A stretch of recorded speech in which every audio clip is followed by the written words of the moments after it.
these chilies. Now, I'm a little bit tense on the old chilies, but I'm gonna try one.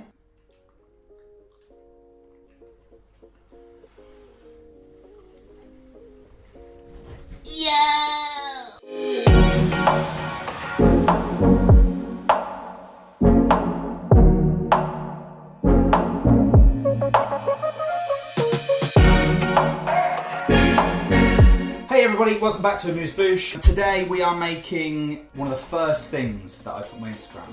Didn't film it, but I'm filming it now, ready for you. We are starting to come into that autumn time, and what better a food than a lovely, warm, buzzy little plate of nachos. Is it even really that cold yet? I don't know. We're gonna do a tower of nachos. We're gonna try and make as much as we can from scratch. Make our own guac. Easy, James, I hear you shouting. That's easy. Beef taco meat. We're gonna make our own tortilla chips. We're also gonna make some, like a pickled chili. But there's a fair few elements to conquer, which we're gonna try and rattle through so that you basically can get what you want. The sight of me eating some nachos. You naughty little, you cheeky little things. So let's get to it.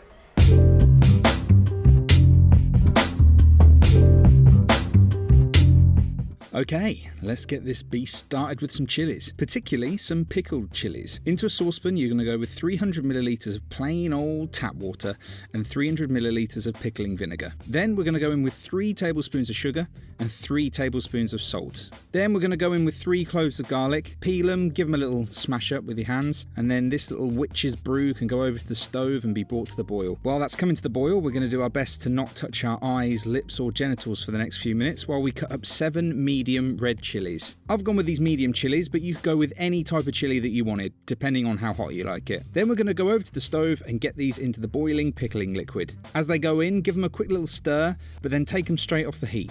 Let them steeper in the vinegar and the sugar and the salt and the water, and then when they cool down, they can go in a jar. Next up, let's look into the foundation of the tower, the breeze blocks you could say, the tortilla chips. Now yes, you can buy packets of tortilla chips if you're in a rush, but Ruth told me that I should probably try and make some up myself, you know, because I do make cooking videos, so I should actually do some cooking. So we're going to take a pack of corn tortillas. Is that cheating? I suppose it is. I haven't made the corn tortillas from scratch. What's the point of me doing this? Anyway, you know what? I've filmed it now, so let's just get on with it.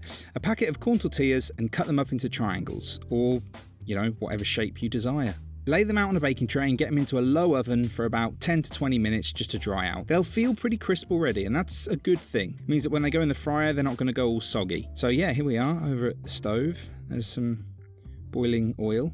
Remember what we say about boiling oil. Be careful with it, it's dangerous, etc, etc. But we want these bad boys crispy. So we're going to go into the oil with 5 or 6 of the chips at a time and let them just spend a few seconds in there. They won't take that long at all if your oil is good and hot. You want the oil to be at about 130 degrees Celsius. Get them out just before they look done, because they're going to keep cooking. I found that out the hard way. Get them on a cooling rack and let them, well, you know, cool off. Do this with all of them, and once they're cooled, get them in a little bowl and just give them a little season with some salt. Next up, it's the dark mistress of the Mexican food world, guacamole. Nope, that bowl won't be big enough.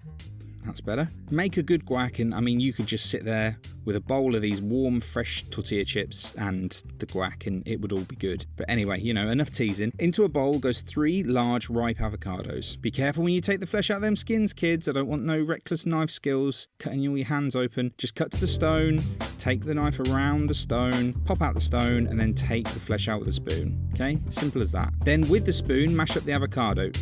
No, actually, don't use a spoon. That would be mental. Use a fork. If you're using a spoon, get a life. Make sure that your avo is smashed up, and then into the bowl we're going to go in with a whole red onion which has been diced up. Give it a stir. Then into that goes a teaspoon of cumin and the juice of a lime. Again, give it a stir, and then a decent old seasoning of black pepper and salt, and give it one big nice final stir. You're going to be left with a beautiful creamy tangy guac. Now usually I'd go with a bit of finely chopped coriander in here as well, but truth be told, I forgot. But it didn't really seem to matter, to be honest. It tasted great anyway. Scrape down the sides of the bowl and lay a piece of cling film directly onto the guacamole. We're doing this so basically it doesn't go brown and horrible in the fridge. Tuck it up and put it into bed.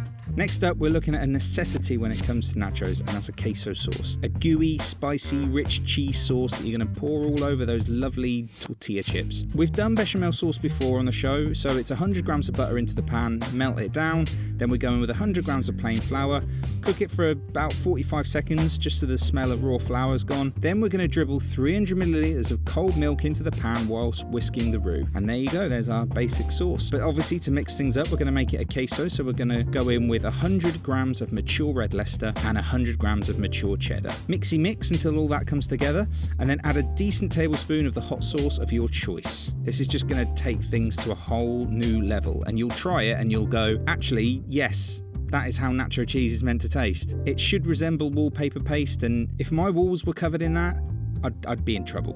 For the next part, we're staying in situ over the stove, and we're making something that I'm going to call taco beef. Take a 500 gram packet of minced beef, get it into a hot pan and let it cook through. We want to get some nice caramelized crispy bits on there. Then into the pan goes 2 teaspoons of chili powder, 2 teaspoons of garlic powder, a teaspoon of cumin, and a teaspoon of smoked paprika.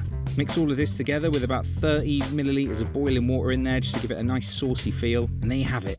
A lovely spicy taco meat for your nachos. Now, it's the moment you've all been waiting for. Nachos assemble.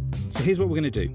We're going to take a heat-proof dish, and in that dish stand up a cylinder tube type thing. This one's made out of paper. Now listen, don't make it out of paper, okay? Make it from card if you can, something sturdy, something that's going to really hold up. Into the tube goes a base of tortilla chips, if you can get them in there. Break them up a little if that helps. And then we're going to go in with a layer of our taco beef, a decent drizzle of our queso sauce, and then some black beans which are just drained and heated through in the pan. A few fresh diced tomatoes and some grated cheese, you know, if we haven't got enough cheese already. And then just rinse and repeat as many times as you like. I'm a coward, I only did 2 layers, but if you've got a decent vessel, you could go for 4 or 5 layers. You know, the more weight that's in there, the more it's going to pack down on itself, and you're going to end up with a beautiful tower of nachos. Finish it off with a layer of the cheese sauce, some of those tomatoes, and some of the grated cheese. Lift up the cylinder and reveal a lovely plate of nachos. Beautiful. To finish off, what we're going to do is go with a big old dollop of sour cream and another big old dollop of guac. And finally, like little jewels on the crown of nachos, we're going to go with some of those pickled chilies. And there you have it. You've ended up with something on your plate which is going to put you in a food coma for a decent 8 hours.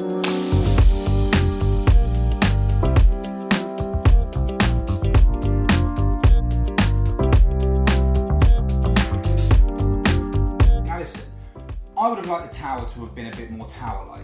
Maybe it didn't do enough layers. What I should have also done was I just used a paper cutout card, used card. Ruth wouldn't let me have any cards. She says it's too expensive and I can't use it on my nachos.